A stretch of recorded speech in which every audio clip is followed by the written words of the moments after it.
Welcome to Freelance Sucks. Here we discuss the dark side of freelancing about which nobody usually talks out loud. In this show, we speak with experienced freelancers, and I'm sure listening to their stories helps you prepare to freelancer challenges. My name is Yuri. I'm a community builder at Code Control and 9am.works, and my guest is Oliver Altvater, a freelance communications, storytelling, and media relationship expert with over 6 years of experience in the PR, journalism, copywriting, media, and content marketing fields. So, welcome, Oliver. Welcome. Nice to talk to you. Over 8 years, but it doesn't matter. Over 8 years. It's even better. Even. Wow! Congratulations. I found only 6, but even better. Over 8 years of experience. And Oliver, as a freelancer, tell me, what is the most challenging part you must deal with? Yeah, great question. At different stages, different challenges, I would say. At the beginning, I started freelancing more than 2.5 years ago. It was getting a sense of how to find new customers. So I started very soft because I had in my personal network a bigger project. So I thought, yeah, okay, I can take care of it after the project. But I would not recommend that. Even if you have a big project, take 1 or 2 hours per week to look for new clients. Doesn't matter which strategy you follow. The thing is, there's the time delay between your last project and you don't know when the next comes. So you want to fill the gap. And when you start reaching out, looking for marketing or advertising, PR, communications, whatever you want to do to find new customers, you have to think that it takes time as well. So you have to be constant on the ball, I would say, and that was one of my biggest learning at the beginning. Other challenges are for me, because I'm working on my own, to find not only customers, but to find customers that fit from the mentality, from the goals, from the way they think and want to work on a long-term basis and grow together. And if you find them, grow with them, that's a challenge, but it also makes a lot of fun when it works. How do you find clients? Do you do sometimes cold outreach, or maybe you're mostly working with your network? How it works for you? That's a great, also a big question, big point. I would say I'm a talkative person, even more in my mother tongue, but not extremely extrovert, if it makes any sense. And so therefore, I'm not, and I'm vastly annoyed by bad advertising or cold calls, reach out, LinkedIn messages, emails, I don't know. So I really didn't want to do that. But of course, you can all of it, you can do it in a good way as well. But as I'm a trained writer, editor, journalist, my preferred channel is LinkedIn. So there I can share information, share copies, pictures, insights from customers, can interact with people. So I connect with interesting people, talk to them, write to them, and publish content there, which could be more. But that's the way I usually find my clients and partners. Got it. And aside from work you are doing as a freelancer, what is the most time-consuming thing you must deal with?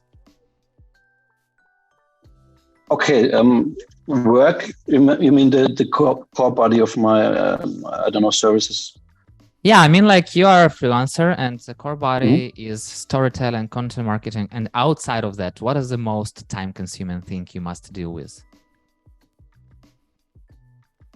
I would say marketing and finding new customers or writing content for your own and publishing it should be a big part. It's sometimes more, sometimes bigger, sometimes less big, and good. Okay, you have to care about the taxes and so on, administrative things. But that's that's not so big as well once you get used to it in your processes and flows. Good questions. Outside, yeah, I don't know. Privately, you mean perhaps?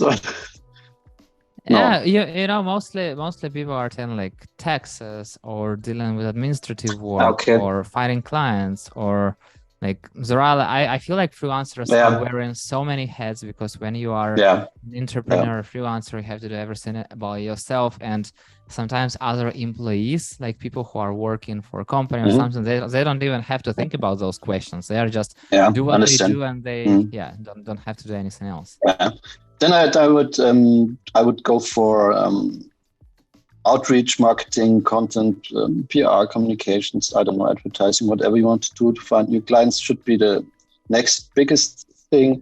Sometimes it's taxes or invoices, but depends. But it really should not be the administrative thing.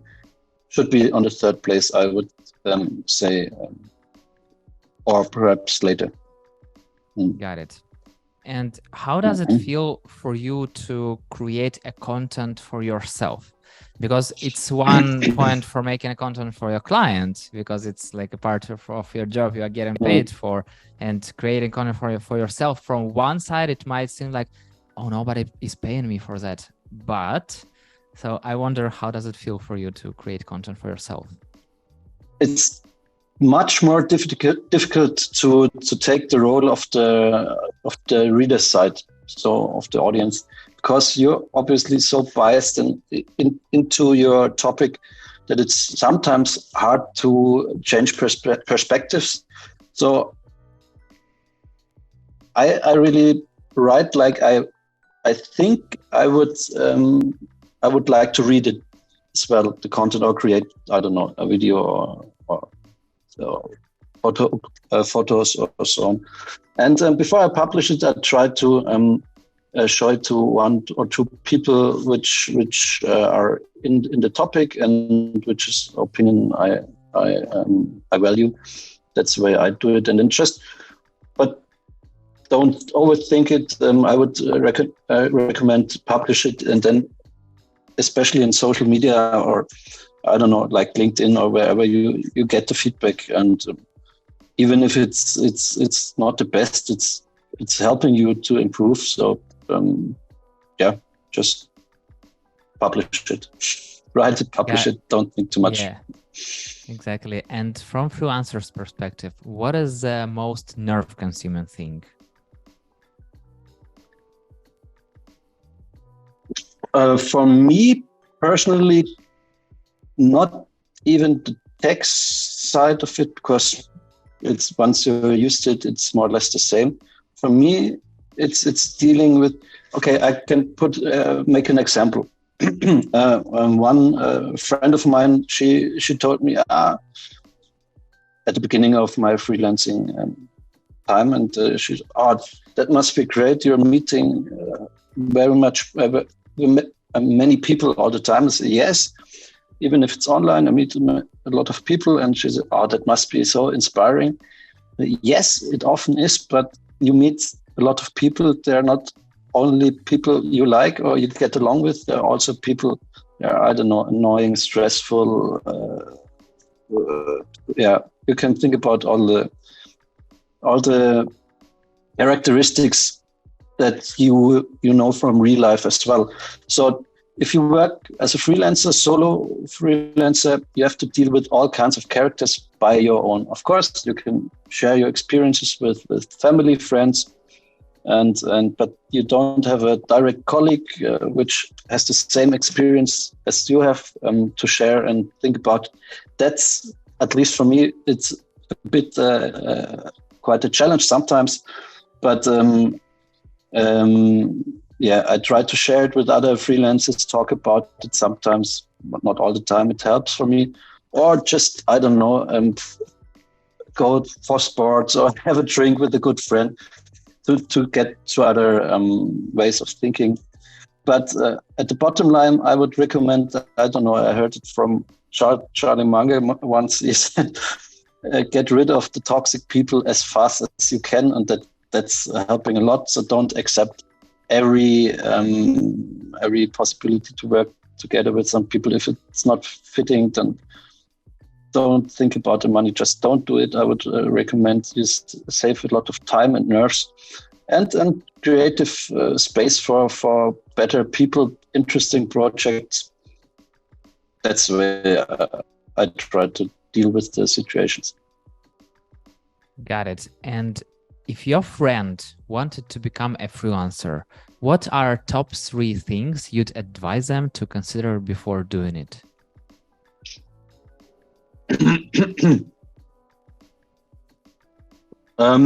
Yeah, of course, it depends on the characteristics and the field of and the business he wants or she wants to go in. I can say it from how I would advise me in my earlier days. I would say, well, for me, was the first step to find my core offer. So, what can I offer, which brings value to I don't know, my partners or customers.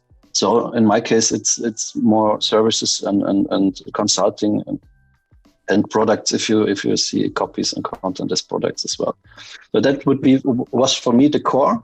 To say, what can I offer? What can I trade against money? So, and that would be the foremost and most important thing I would recommend to other people.